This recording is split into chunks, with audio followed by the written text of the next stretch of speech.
जहांगीर अलमस्त बादशाह थे। ऊंच नीच का कोई भेद उनमें न था। शराब और सुंदरी ही उनका व्यसन था। उनकी खुश मिजाजी की एक अच्छी दास्तान इस कहानी में है। नमस्कार, हिंदी कहानी 2.0 चैनल में आपका स्वागत है। तो आज हम कहानियों की अगली कड़ी में आचार्य चतुर सेन शास्त्री जी द्वारा लिखित कहानी शराबी की बात को सुनते हैं।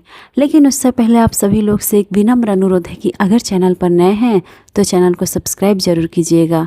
कहानी अच्छी लगे तो लाइक शेयर कमेंट जरूर कीजिएगा। तो चलिए शुरू करते हैं कहानी शराबी की बात। सम्राट जहांगीर मुगल वंश का एक निराला बादशाह था। वह दौला मौला स्वभाव का आदमी था। वह शराबी, अफीमची, अयास और निष्ठुर था, परंतु हर दर्जे का खुशमिजाज। उसे मजहब से चिढ़ थी। जब वह युवराज था तो अपने पिता सम्राट अकबर की विद्वानों की सोहबत और धर्म चर्चा का मजाक उड़ाया करता था। उसे मौलवियों से बड़ी चिढ़ थी। रमज़ान के दिनों में बादशाह हाथियों पर बैठकर बाजार में निकला करता था। खाना हाथियों पर पकता रहता और बादशाह खाता जाता था। वह मुल्लाओं को तंग करने के लिए उन्हें अपने हाथ से खाना देता था और दरबारी कायदे के अनुसार उन्हें खाना पड़ता था, वरना शेरों से फड़वा डालने का भय था, जो पास ही दरबार में बंधे रहते थे। बादशाह बड़ा दाता था। यदि किसी को कुछ देता तो 1 लाख से कम न देता था। वह बहुधा मौज में आकर खलीफा हारून अल रशीद की भांति वेश बदलकर रात में शहर में घुमा करता था। वह सब श्रेणियों के लोगों में जाता, उनके साथ खाता पीता, हंसी मजाक करता और कभी कभी बड़ी मार्के का काम भी कर गुजरता था। सर्दी के दिन थे। बहुत कम लोग उस रात को बाहर निकलने का साहस कर सकते थे। वह आज की शानदार महानगरी दिल्ली न थी। पश्चिम की ओर लाहौरी दरवाजे तक छोटी छोटी बस्तियां थीं। बीच में बाग थे।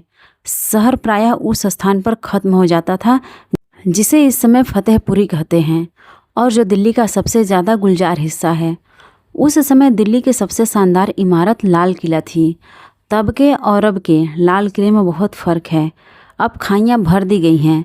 जहाँ यमुना किले के चरण चूमती थी वहाँ अब बेला रोड बन गई है। जहाँ आज संध्या समय गोरी बीवियाँ अभिसार किया करती हैं, उस समय किले की खाई में अगम जल भरा रहता था। खाई के पास एक बाग था, जिस स्थान पर अब कुछ वृक्षों के नीचे सैंसों के कुछ तबेले बन गए हैं।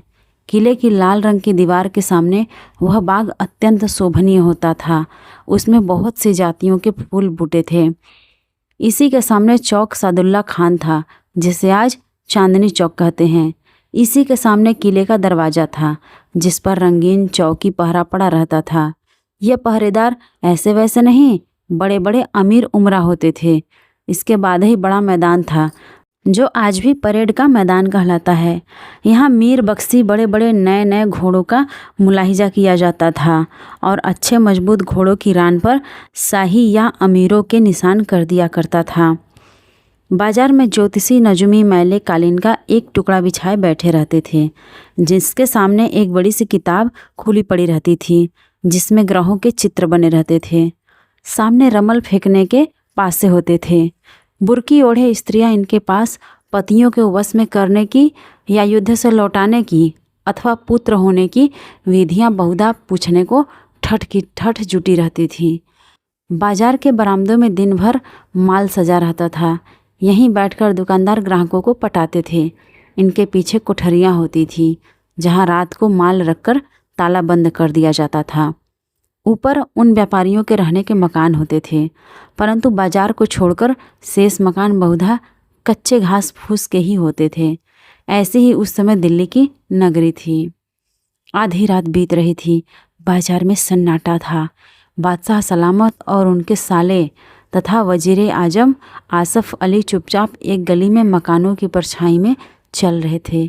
एक मकान में शोरगुल होता देख बादशाह ने पूछा, आसफ, यहाँ क्या है? जहाँ पना कोई शराब का अड्डा मालूम होता है। ये बदनसीब इतनी रात तक यहाँ बैठे शराब पिया करते हैं और इनके बाल बच्चे जहाँ पना वे अपना खून पीते बाट देखते रहते होंगे। भीतर चलो, मैं देखूँगा यहाँ किस किस्म के लोग हैं। आसफ चुपचाप सिर झुकाकर आगे आगे हो लिया। पीछे पीछे बादशाह भी चला। दोनों एक रुई का साधारण लबादा ओढ़े थे। इनकी तरफ किसी ने भी ध्यान न दिया। सब अपनी धुन में मस्त थे। दोनों कनखियों से शराबियों को देखते हुए आगे बढ़ रहे थे। इन्हें देखकर कोई हंस देता, कोई रो देता, कोई बोतल और चुक्कड़ सामने करता, कोई मुँह ही बना देता। एक जुल्हा अकेला बैठा ठर्रे के चुक्कड़ पर चुक्कड़ चढ़ा रहा था। बादशाह ने उसके पास बैठकर कहा, कहो दोस्त, खूब उड़ रही है, मज़े में पियो यार, अभी आधी बोतल भरी है।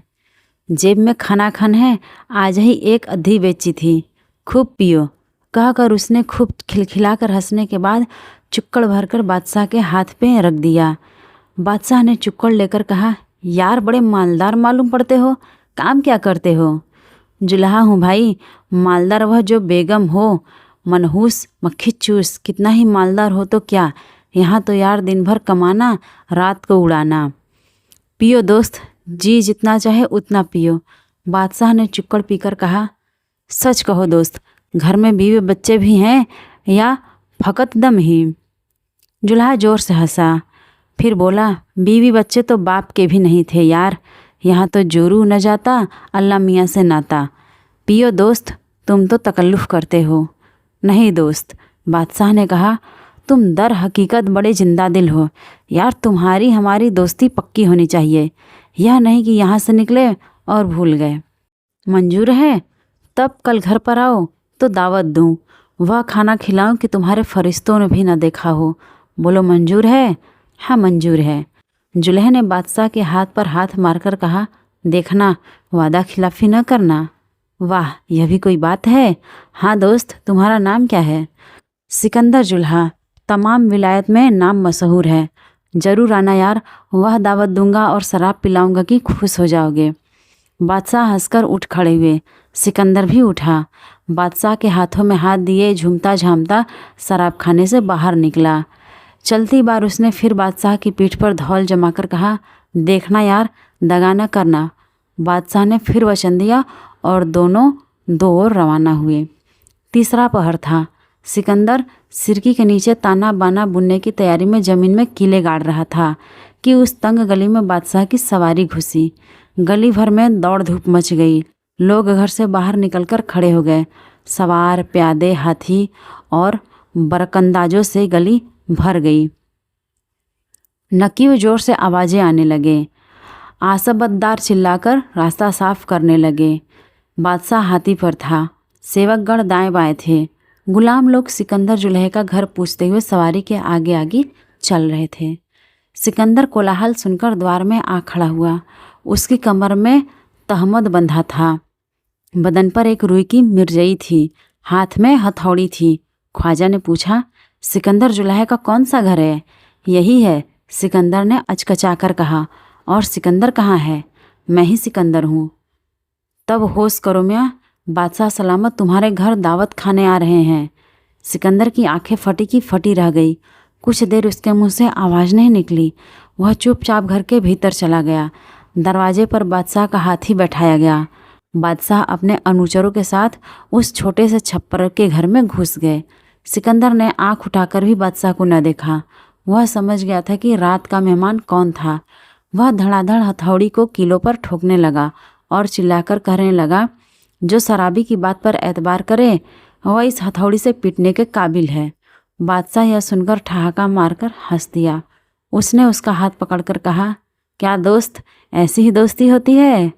खास खिदमतगारों ने आनन फानन में फर्श कालीन बिछा दिए, मसनद सजा दिए, चंदोवे तान दिए।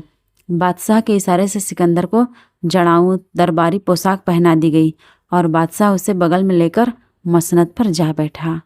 खान सामा ने शाही दस्तरखान चुना। दोनों दोस्त खाने और बढ़ बढ़कर सिराजी की बोतलें खाली करने लगे। बादशाह मौज में था। वह बीच बीच में ठहाका मारकर हंस देता था, परंतु सिकंदर भय से पीला पड़ रहा था। खा पीकर जब बादशाह जाने लगा तो उसने कहा, वाह दोस्त, खूब मज़ा आया, शुक्रिया। सिकंदर के मुंह से अब भी बोल न निकला। बादशाह ने हाथ मिलाया और चल दिया। सिकंदर जुल्हे का दारिद्र्य दूर हो गया। वह एक बड़ा अमीर आदमी बना दिया गया और बादशाह ने खास तौर से उसके लिए आलीशान महल बनवा दिया। और जब सिकंदर ने एक अमीर की खूबसूरत लड़की से शादी की तो बादशाह ने एक बार फिर उसके घर आकर उसकी दावत मंजूर की। उसके साथ खाना खाया और शराब पी। तो आज की ये आचार्य चतुर शास्त्री जी द्वारा लिखित कहानी शराबी की बात आपको कैसी लगी कमेंट करके ज़रूर बताइएगा। और अगर चैनल पर नए हैं तो चैनल को सब्सक्राइब जरूर कीजिएगा और अपने दोस्तों को भी शेयर कीजिएगा।